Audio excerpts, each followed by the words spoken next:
I'm here to talk about success. The first rule of success is to have a vision. You see, if you don't have a vision of where you go, and if you don't have a goal where you go, you drift around and you never end up anywhere.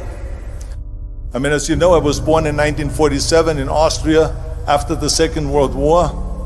So I was very fortunate that I stumbled onto my vision. And I didn't really like Austria when I grew up. I couldn't wait to get out of there. I couldn't see myself becoming a farmer or a worker in a factory or anything like that. Even though my parents wanted me to stay there and have a normal life. But that was their vision, not mine. My vision was totally different. I felt that I was born for something special, for something unique, for something big. Then one day I went to school. I remember I was 11 years old, and they showed a documentary about America. And there they showed in this documentary the huge skyscrapers, the high-rises, the huge bridges, the 6-lane freeways, and all of this stuff. And I said to myself, that's where I want to be. I don't want to be around here with these little farmhouses and these little buildings. I want to be in America. And one day after school, I walked by a store in Graz. So I went inside and I looked around and I looked at this stuff, and I saw a magazine. I saw a bodybuilding magazine that had Reg Park on the cover. Reg Park was then a 3-time Mr. Universe. And I saw him on the big screen as Hercules. I read that and I said to myself, wow, this is the blueprint for my life. This is exactly what I want to do. I want to become a bodybuilding champion just like Reg Park. I want to get into movies just like Reg Park. And I want to make millions of dollars and be rich and famous just like Reg Park. Do you know how great it felt that I knew where I was going? Imagine the majority of people don't know where they're going. I knew where I was going. That I'm going to become this bodybuilding champion just like him. So it was just a question of how do you do it? I was so relieved, because when you have a goal, when you have a vision, everything becomes easy. So people always ask me, when they saw me in the gym in the pumping iron days, they say, why is it that you're working out so hard? 5 hours a day, 6 hours a day, and you have always a smile on your face. And I told people all the time, I said, because to me, I'm shooting for a goal. In front of me is the Mr. Universe title. So every rep that I do gets me closer to accomplishing that goal, to make this goal, this vision turn into reality. Every single set that I do, every repetition, every weight that I lift will get me a step closer to turn this goal into reality. So I couldn't wait to do another 500-pound squat. I couldn't wait to do another 500-pound bench press. I couldn't wait to do another 2,000 reps of sit-ups. I couldn't wait for the next exercise.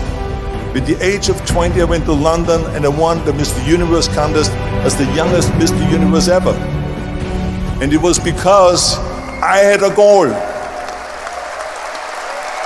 So let me tell you something, visualizing a goal and going after it makes it fun. You got to have a purpose no matter what you do in life. You got to have a purpose. 74% hate their job in America. Now there's not much different when you come to Europe. The majority of people don't like what they're doing because they're really not doing it because they didn't have a goal and they followed this goal. They just aimlessly drift around, and then all of a sudden there's a job opening, so they get that job because you have to work. But then when you work, it's a chore. It's work. It's not fun. So if you think about, only a quarter of the people really enjoy what they're doing in life.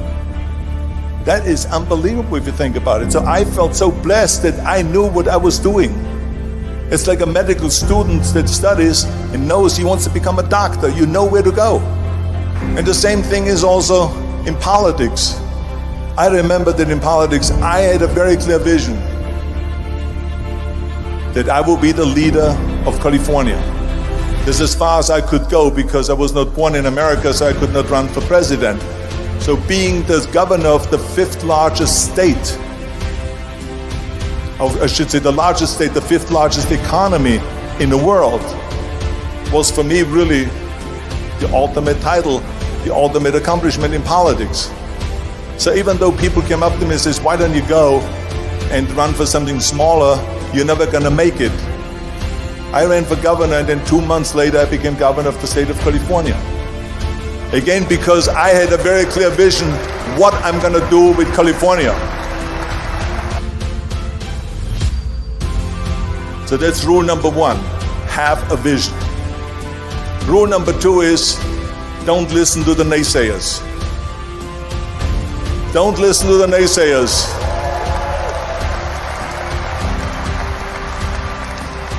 Everything I ever did, the thing that I heard out of people's mouth was, that's impossible. That can't be done. Or no. That is exactly what I heard, and of course I proved to the people that it can't be done. So whenever someone said to me, it can't be done, I heard, it can be done. When they said no, I heard yes. And when they said it's impossible, I heard it is possible.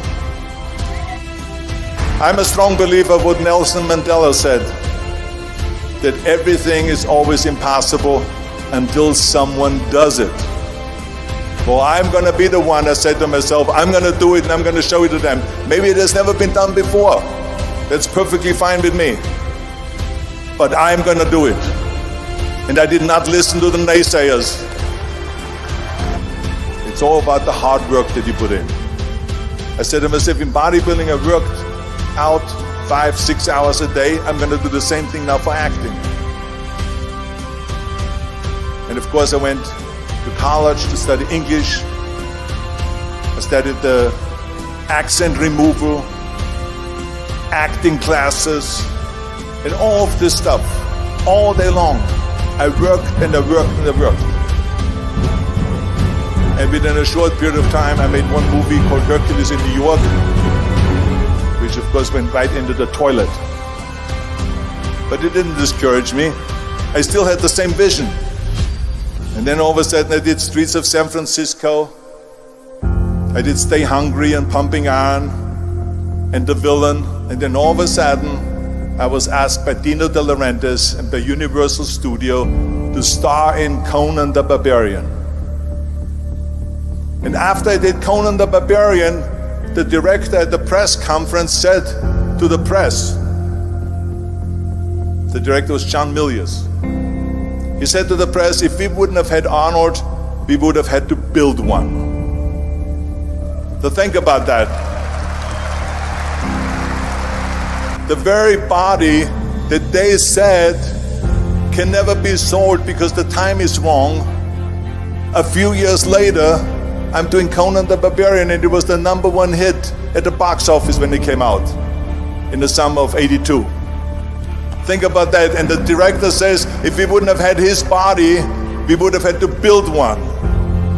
So all of a sudden, my body became an asset, not a liability. And the same thing was with Terminator. After we were finished filming Terminator, Jim Cameron said to the press, if Arnold wouldn't have had that accent and talked like a machine, I think the movie wouldn't have worked.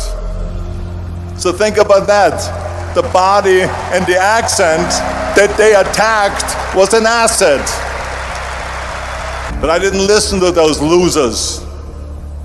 I didn't listen to them at all. It's just the reality of it is that you cannot listen to the naysayers. So this is a very important lesson for all of you. So when someone says, no, this is a stupid idea, you in your mind, you don't have to say it, but in your mind just say to yourself, fuck you, you're an asshole. What do you know?